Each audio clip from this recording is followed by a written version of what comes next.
하나님의 말씀은 여호수아 1장 1절에서 9절까지의 말씀입니다. 여호수아 1장 1절에서 9절입니다.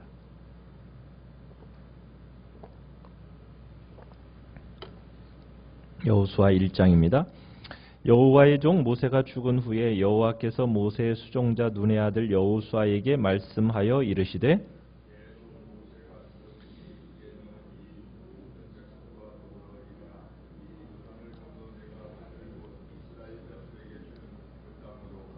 내가 모세에게 말한 바와 같이 너희 발바닥으로 밟는 곳은 모두 내가 너희에게 주었노니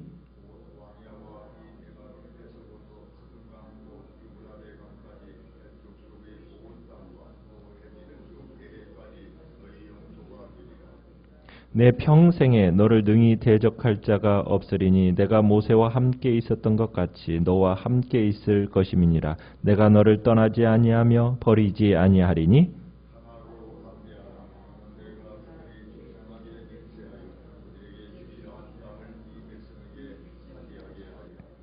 오직 강하고 극히 담대하여 나의 종 모세가 내게 명령한 그 율법을 다 지켜 행하고 우로나 좌로나 치우치지 말라. 그리하면 어디로 가든지 형통하리니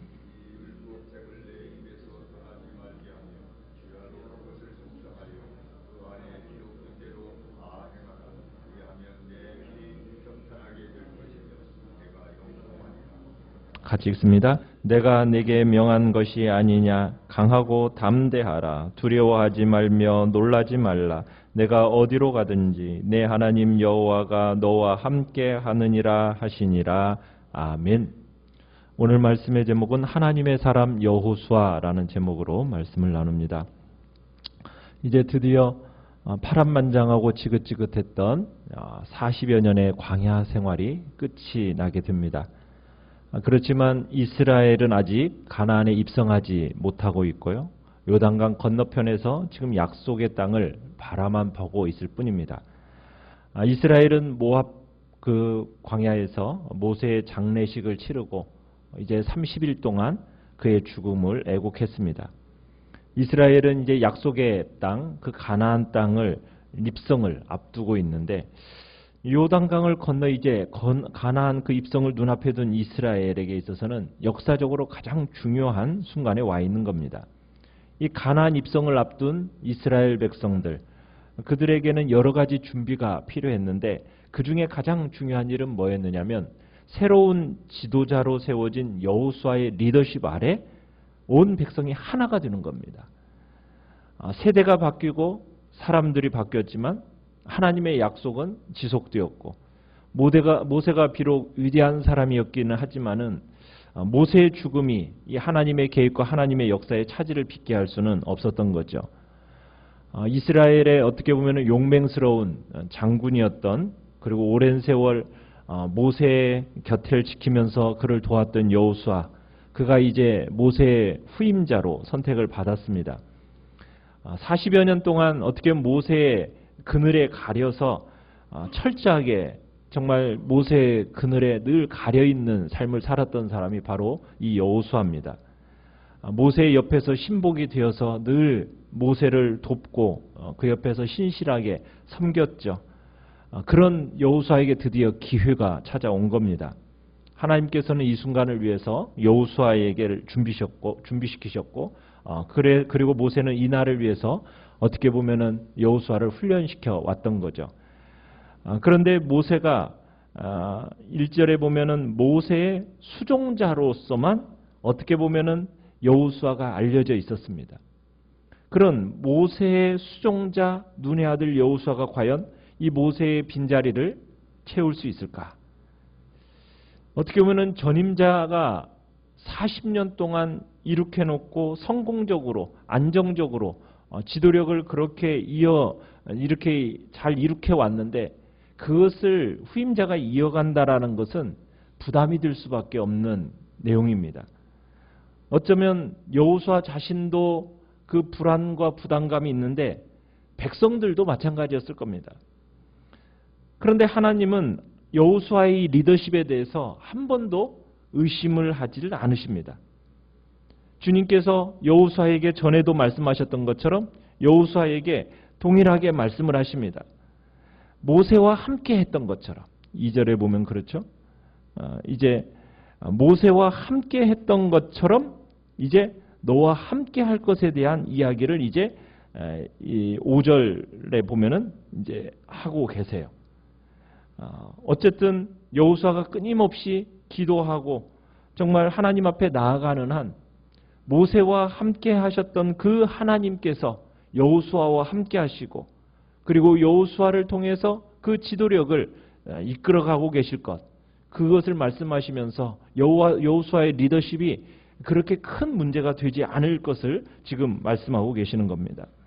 그러면서 2절에 보면 하나님께서는 여호수아에게 모세가 죽었으니 이제는 그를 대신해서 백성들을 이끌고 요단강을 건너라, 이렇게 말씀을 시작합니다.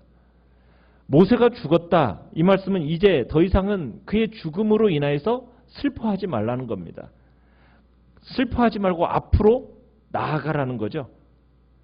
지금 하나님께서 먼저 불안해하는 여호수아를 찾아와서 지금 말씀하셨다는 것은 어떻게 보면 전에 하나님께서 모세를 대하셨던 것과 다름없이 여호수아도 대해 주신다는 것을 지금 우리가 볼 수 있습니다. 지금 하나님께서는 이스라엘이 지난 40년 동안 그들을 인도했던 영웅이었죠. 모세는 그렇지 않습니까? 그 모세의 죽음 때문에 낙심하고 불안해서 어찌할 줄 모르는 그 상황에서 이들에게 정확하게 지시를 하고 계시는 거예요. 뭐라고요? 요단을 건너라. 이 요단강이라는 것은 이스라엘 백성들이, 아브라함의 후손들이 지난 수백 년 동안 갈망했던 땅, 약속의 땅, 어떻게 보면은 출애굽 2세대가 이제 건너가야 할 유일한 경계선이 바로 이 요단강입니다. 지금 어떻게 보면은 이스라엘은 역사적인 지금 순간에 서 있는 거예요. 요단강을 건너라. 이 건너는 순간에 과거에서 이제 미래로 딱 가는 거예요. 그러니까 하나님께서 더 이상 과거에 얽매이지 말라는 거예요. 과거에 집착하지 말라는 거예요. 그것을 하나님은 원치 않으십니다. 지속되는 어떤 슬픔에 넋을 놓고 해야 할 일을 하지 못하는 것, 그 하나님이 더욱더 원치 않으시는 내용이죠. 하나님은 과거는 거울을 삼기를 원하시지만 그 과거에 얽매여서 미래로 나아가는 것에 발목 잡히는 것을 하나님은 원치 않으시는 겁니다. 우리에게 사명이 뭔가 이걸 되뇌이고 그 일을 위해서 미래 지향적이 되라는 것, 그것이 하나님이 더 원하시는 내용인 겁니다. 그래서 지금 요단강을 건너라 지금 명령하고 계시는 거예요. 하나님께서는 이제 모세에게 약속하신 모든 것을 이제 여호수아와 그가 이끄는 백성에게 허락할 거라고 지금 말씀하고 계십니다. 그러면서 밟는 모든 땅, 3절에 보면 너희 발바닥으로 밟는 모든 곳은 어떻게 될 거라고요? 모두 너희들의 될 거라고. 너희들의 것이 될 거라고. 그 땅이 얼마나 넓은지 너희들이 걸어서 그 땅을 떠나게 되는 일이 없을 거라고. 그러면서 약속하신 그 땅의 범위를 4절에 이야기를 해놓습니다. 그 땅의 범위가 어느 정도가 되는지, 이것이 다 너희 영토가 될 거다 하면서 4절에 이야기를 해놓고요. 그리고서는 여전히 그렇지만 모세의 뒤를 이어서 이스라엘의 지도자가 되는 이 여호수아가 지금 40년 동안 훈련을 받아왔다고는 하지만은 여전히 마음이 어떤 마음입니까? 불안한 마음을 완전히 지울 수가 없는 겁니다. 과연 내가 모세처럼 정말 이 백성을 지휘할 수 있을까? 아직 확신이 서지 않은 겁니다. 그 불안감 속에 있는 여호수아를 향해서 하나님께서 말씀하시면서 한순간에 그 불안감을 씻어버리도록 하시는데 5절에 그러는 거죠. 내 평생에 너를 능히 대적할 자가 없으리니 내가 모세와 함께 있었던 것 같이 너와 함께 있을 것이다. 그러면서 정말 모세와 함께 했던 것처럼 너와 함께 할 거다. 그것을 세 차례나 강조하면서 약속을 하세요. 내가 너와 함께 하겠다. 내가 너를 떠나지 않겠다. 내가 너를 버리지 않겠다. 하나님이 반복적으로 강조하시면서 약속을 하시는 겁니다. 정말 모세의 앞길을 하나님이 함께 하시니까 누구도 가로막지 못했잖아요.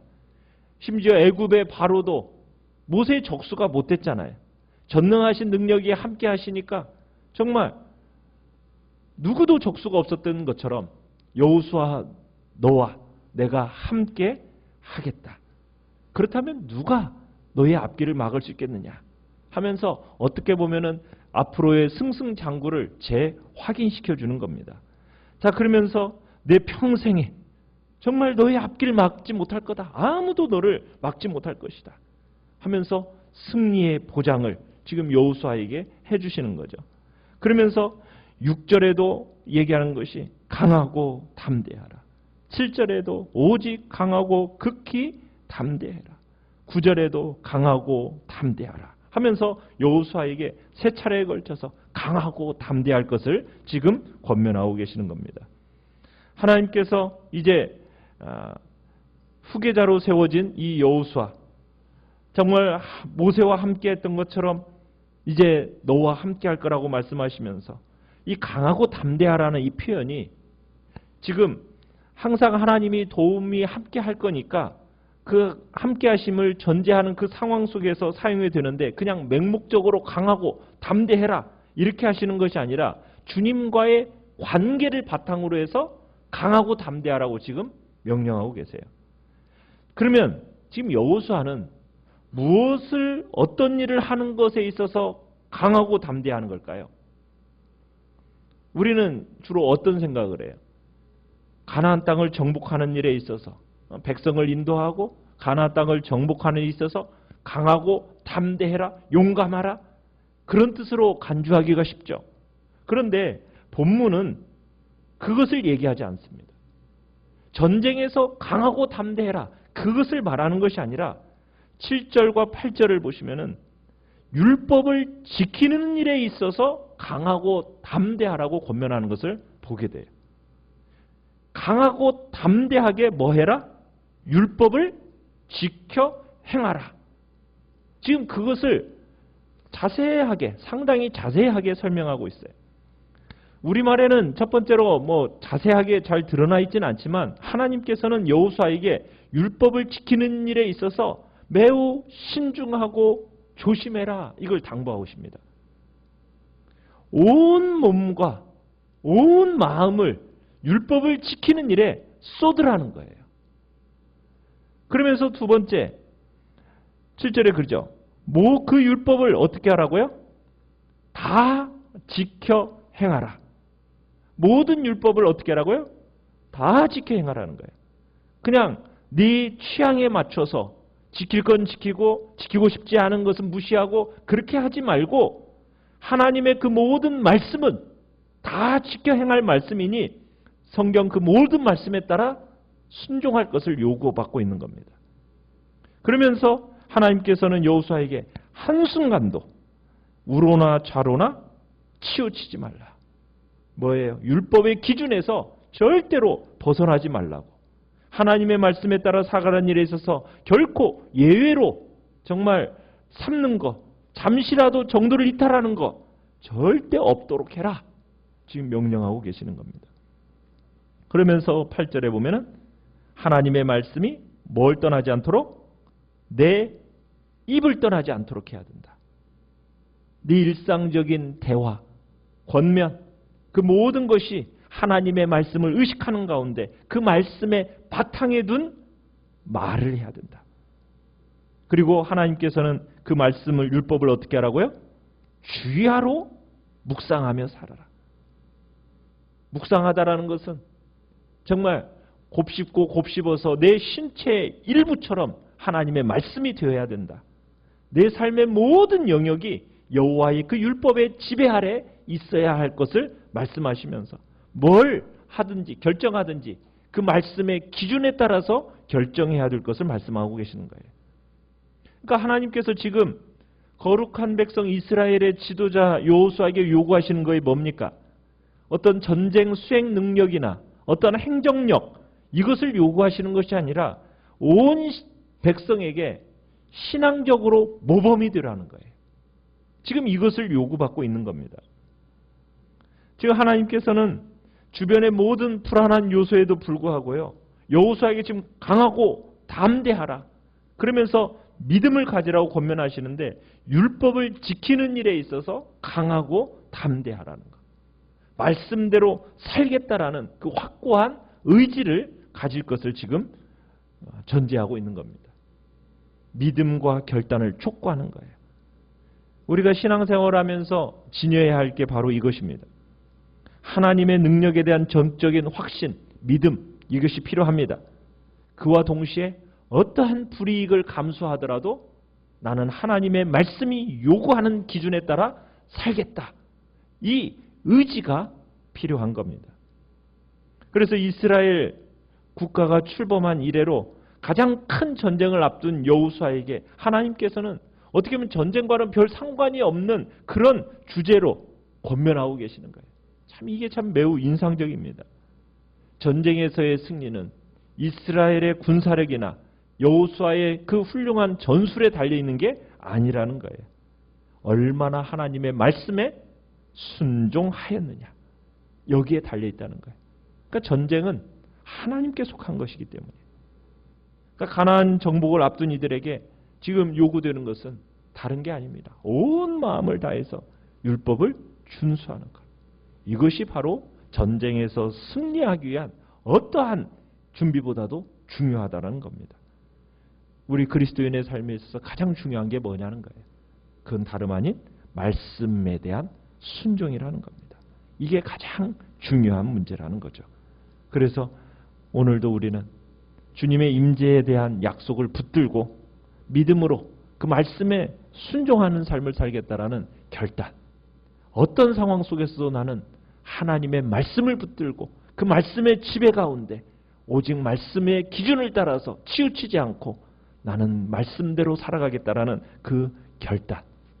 그것을 강하고 담대하게 그렇게 살아갈 것을 지금 하나님은 요구하고 계시고 그런 삶에 어떤 일이 주어진다고 약속하고 계십니까?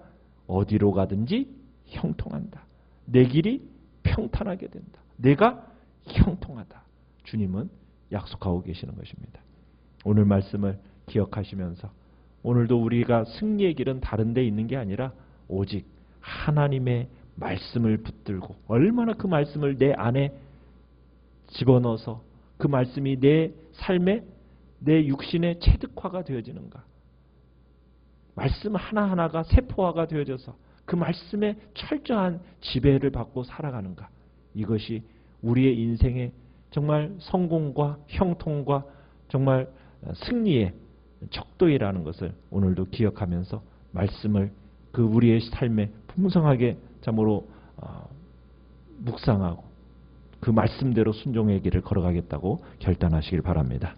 말씀을 생각하며 기도하시고요.